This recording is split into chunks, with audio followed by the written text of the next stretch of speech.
আসসালামু আলাইকুম ভিউয়ার্স, আমি কেয়া চৌধুরী। আজকে আমি আপনাদেরকে যে ডিশটি তৈরি করে দেখাবো তা হচ্ছে পটল পেঁয়াজি। পটল পেঁয়াজি তৈরি করতে আমাদের লাগছে পটল। আমরা আপনাদেরকে পটল পেঁয়াজিটা তৈরি করার সুবিধার্থে আমরা পটলটা আগে ভেজে রেখেছি এবং পটলটা কিভাবে ভেজেছি সেটা দেখতে আপনারা আমার আগের ভিডিওটি চেক করতে পারেন।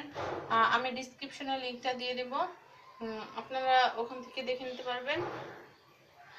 বেশি কিছু না, আমি পটলটার সাথে লবণ আর হলুদ দিয়ে আমরা পটলটাকে তেলের উপরে ভেজে নিয়েছি। প্রায় 7 থেকে 8 মিনিটের মতো তৈরি হয়ে গেছে আমাদের পটল ভাজা।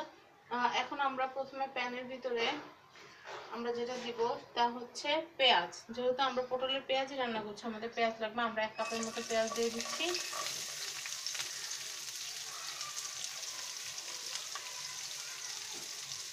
আপনারা চাইলে রসুন কুচি দিতে পারেন, রসুন কুচিও খুব মজা হয় পেঁয়াজ দিতে।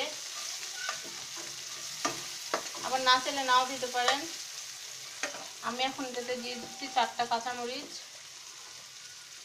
আপনার ঝাল বেশি চাইলে আর একটু বেশি দিতে পারেন, কোনো সমস্যা না। আমরা এখন পেঁয়াজটাকে খুব ভালো করে ভেজে নেব।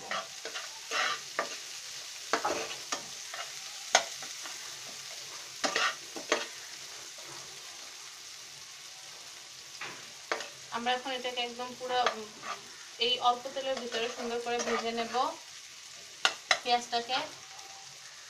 তারপর আমরা আমাদের বাকি যে মশলাগুলো আছে সেগুলো দিয়ে নেব।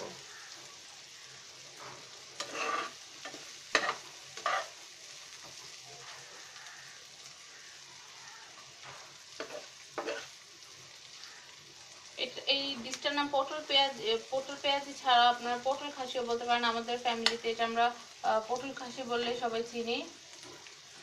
এটা খুব মজাদার একটা খাবার, খুব সিম্পল সহজ। আপনারা যখন তখন খুব সহজে রান্না করে ফেলতে পারবেন। এটা সিম্পল বাট অনেক টেস্টি। আমরা লবণটা ভালো মতো সিদ্ধ হওয়ার জন্য, আমাদের পেঁয়াজটা সিদ্ধ হওয়ার জন্য আমরা পেঁয়াজের ভিতরে হালকা 1 চিমটি লবণ দিয়ে দিব। এখন আমরা 3 থেকে 4 মিনিটের মতো অপেক্ষা করি পেঁয়াজটা ভাজা হওয়ার জন্য।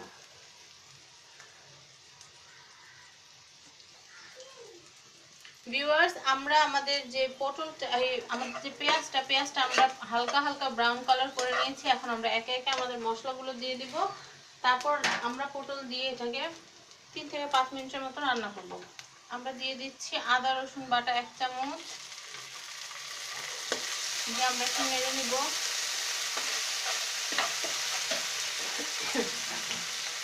আমরা দিয়ে দিব তো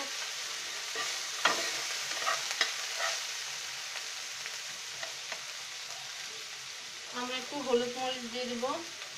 আমরা হলুদ 1 চিমটি দিয়ে দিচ্ছি। গুঁড়া মরিচ আমরা কাঁচামরিচ তো দিয়েছি 4টা, গুঁড়া মরিচ আমরা সামান্য 1 চিমটি দিচ্ছি। লবণ দিচ্ছি 1 চিমটি, জিরা গুঁড়া 1 চিমটি। আপনার চাইলে ধনে গুঁড়া দিতে পারেন, আবার নাও দিতে পারেন। আমি ধনে গুঁড়া 1 চিমটি দিয়ে দিলাম। তারপরে আমি এখন যে কাজটা করব তা হচ্ছে আমাদের যে পটল ভাজাটা আছে, পটল ভাজাটা আমরা এটাতে দিয়ে দিব।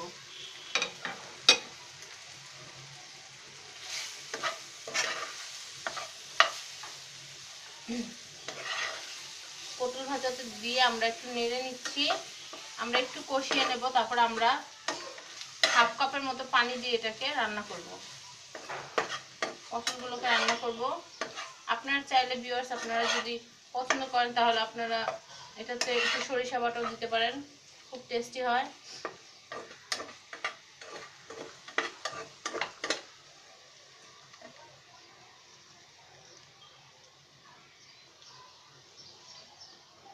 ভিউয়ার্স, আপনারা চাইলে পানি না দিলেও পারেন। পানি দিলে যেটা হবে সেটা হলো একটু ঝোল ঝোল হবে। আবার পানি না দিতে চাইলেও সমস্যা নাই। পানি না দিতে চাইলে এটাকে আরো 5 মিনিট বেশি রান্না করতে পারেন, যেন মশলাটা এর সাথে মিশে যায়।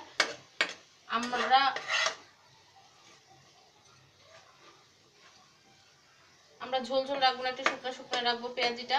আমরা পানি দিব না। আমরা 5 মিনিট এটা রেখে দিব। চুলা হালকা হালকা আঁচে রান্না করে নিব।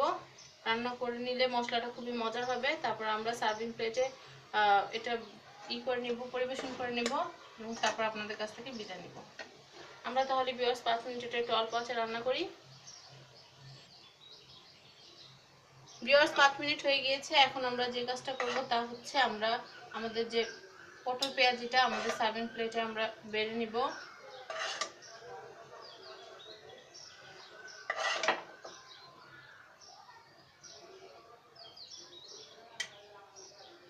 ভিউয়ার্স এটা পেঁয়াজটা অনেক টেস্টি হয়, মশলাটা খুবই মজাদার হয়, খুব বেশি কিছু না, খুব সিম্পল কয়েকটা ইনগ্রেডিয়েন্টস দিয়ে খুব মজাদার একটা খাবার, তারপর আবার 16 আনাই বাঙালি আনা।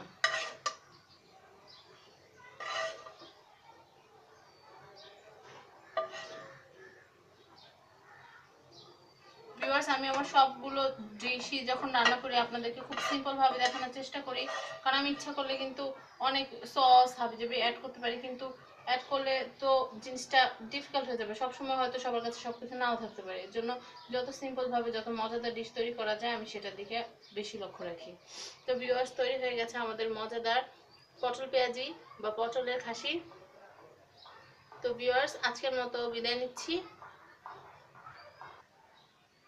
ভিউয়ার্স আমার রান্না করার ডিশটি যদি আপনাদের ভালো লাগে, আমার পটল পেঁয়াজির রেসিপিটা যদি আপনাদের ভালো লেগে থাকে, তাহলে অবশ্যই লাইক দিবেন, শেয়ার করবেন এবং সাবস্ক্রাইব করবেন আমার চ্যানেল ফ্যামিলি অ্যান্ড ফ্রেন্ডস।